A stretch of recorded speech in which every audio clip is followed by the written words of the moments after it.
5 énigmes de logique sur lesquelles tu vas t'arracher les cheveux. Ces énigmes sont suffisamment simples pour être résolues pendant ta pause café. Mais elles peuvent aussi te faire réfléchir pendant des heures si tu ne trouves pas le truc.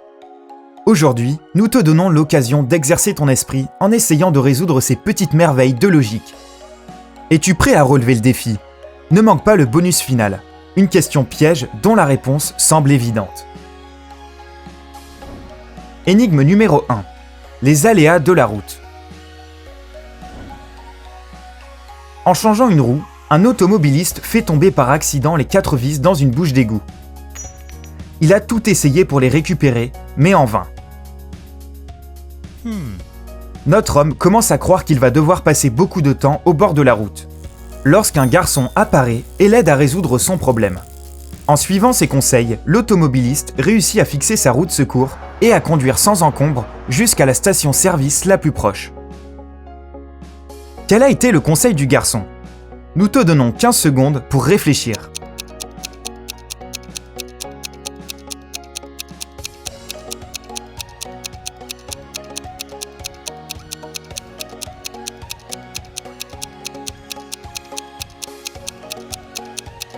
Prêt pour la solution ? Le garçon a conseillé à l'homme d'enlever une vis de chacune des 3 autres roues de sa voiture et de les utiliser pour fixer la 4e. Énigme numéro 2. Un cadeau de sorcière. Il était une fois un prince charmant qui chevauchait par monts et par vaux en quête de sa bien-aimée. L'été touchait à sa fin lorsqu'il tomba sur une cabane habitée par une vieille sorcière. Notre voyageur fatigué lui demanda si elle pouvait l'héberger pour la nuit. La sorcière accepta et accueillit chaleureusement son hôte en lui offrant à manger, à boire et un endroit pour dormir. Le lendemain matin, comme le prince charmant se préparait à poursuivre son voyage, la sorcière lui offrit un cadeau en déclarant « Un jour, ton chemin sera bloqué par une large rivière sans pont. La seule façon de traverser sera de nager vers l'autre rive. Cette tunique enchantée t'y aidera. Elle te permettra de ne pas te noyer. » Notre héros poursuivit son voyage. Au bout de 100 jours et 100 nuits, il tomba sur la rivière dont la sorcière lui avait parlé. Mais finalement, il n'eut pas besoin de mettre la tunique pour la traverser. Peux-tu deviner pourquoi ? Nous te donnons de nouveau 15 secondes.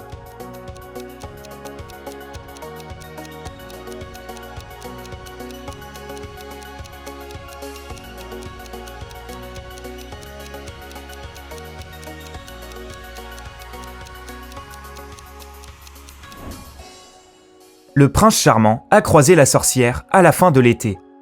Lorsqu'il a atteint la rivière, 100 jours plus tard, c'était donc le cœur de l'hiver. Si bien que la rivière était gelée. Il s'est donc contenté de marcher jusqu'à l'autre rive. Énigme numéro 3. Le mystère des clapiers à lapins. Un fermier garde ses lapins dans 3 grands clapiers alignés au fond de son jardin. Chaque clapier est peint dans une couleur distincte, rouge, jaune et vert.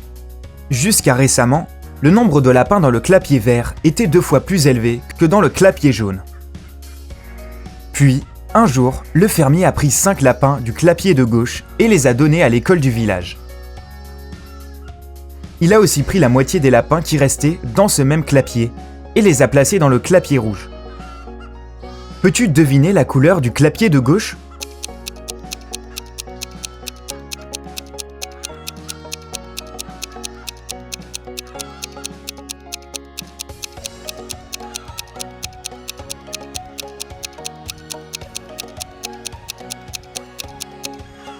Le clapier de gauche est jaune.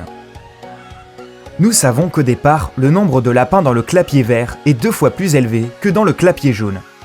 Ce qui signifie que le nombre de lapins dans le clapier vert est pair. Après que le fermier ait retiré 5 lapins du clapier de gauche, le nombre de lapins qu'il contient est également pair puisqu'il est divisible par 2. Par conséquent, avant que ces 5 lapins soient retirés, le clapier gauche contenait un nombre impair de lapins. Donc, ça ne peut pas être le vert, et ça ne peut pas être non plus le clapier rouge, puisque c'est là qu'il a déplacé les 5 lapins. Énigme numéro 4. Identifie le coupable. Un soir, à une heure tardive, une voiture renverse un piéton dans une ruelle étroite et s'en va sans s'arrêter. Un policier qui a vu la voiture partir déclare l'avoir vue rouler à une grande vitesse. L'accident a été vu par 6 témoins.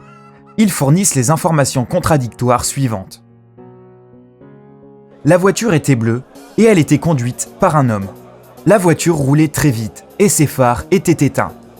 La voiture avait une plaque d'immatriculation et elle n'allait pas très vite. C'était une Toyota et ses phares étaient éteints. La voiture n'avait pas de plaque d'immatriculation et elle était conduite par une femme. C'était une Ford grise. Lorsque la voiture et son conducteur se sont finalement arrêtés, il s'avère qu'un seul des 6 témoins ait donné une description totalement vraie. Tous les autres ont donné une information correcte et une incorrecte.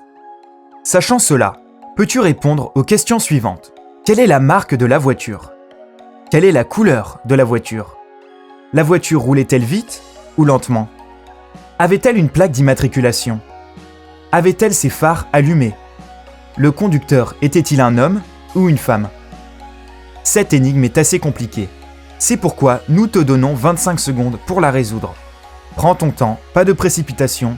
Tu peux aussi mettre la vidéo en pause pour réfléchir plus longtemps.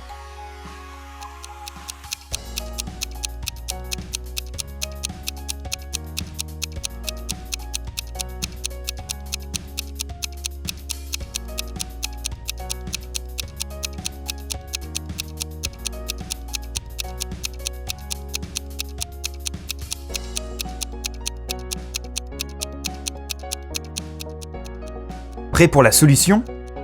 La solution de cette énigme est donnée par l'information fournie par le policier. Le fait que la voiture roulait vite, en considérant que cette information est vraie, on en déduit que la deuxième partie du troisième témoignage est fausse, et donc que c'est la première partie de ce même témoignage qui est vraie. En procédant de la même façon, on peut déterminer les parties incorrectes et correctes de chaque témoignage. On en conclut que la voiture était une Ford bleue, qu'elle avait bien une plaque d'immatriculation, qu'elle roulait vite, que ses phares étaient éteints, et enfin que son conducteur était une femme. Énigme numéro 5. Le chapeau du prisonnier.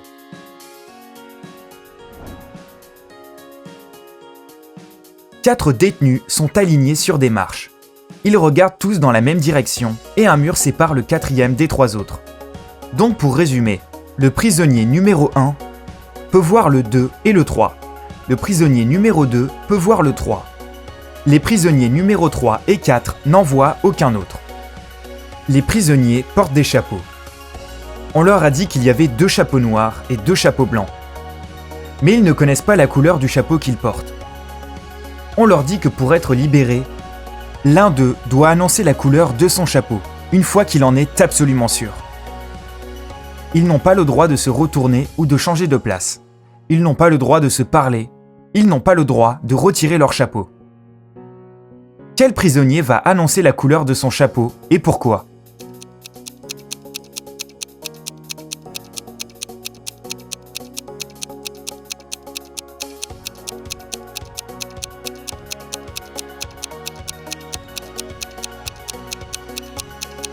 C'est le prisonnier numéro 2 qui, au bout d'un certain temps, va annoncer la couleur de son chapeau. Voici pourquoi. Les prisonniers numéro 3 et 4 ne peuvent rien savoir. Le prisonnier numéro 1 voit devant lui un chapeau noir et un chapeau blanc. Donc, il ne peut pas en déduire la couleur de son propre chapeau.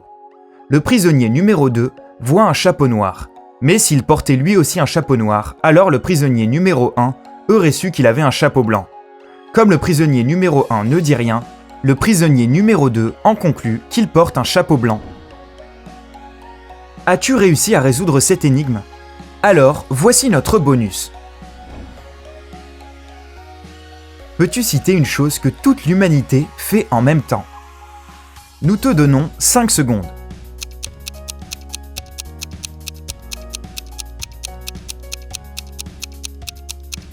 La réponse est toute simple. Vieillir. Alors, as-tu réussi à résoudre toutes les énigmes? Quelle est ta préférée? Partage tes réponses dans les commentaires. N'oublie pas de partager cette vidéo avec tes amis, afin qu'eux aussi mettent leur intelligence à l'épreuve. Et pour voir plus de vidéos sympas, clique sur le bouton j'aime sous la vidéo et abonne-toi. Rejoins-nous sur Sympa.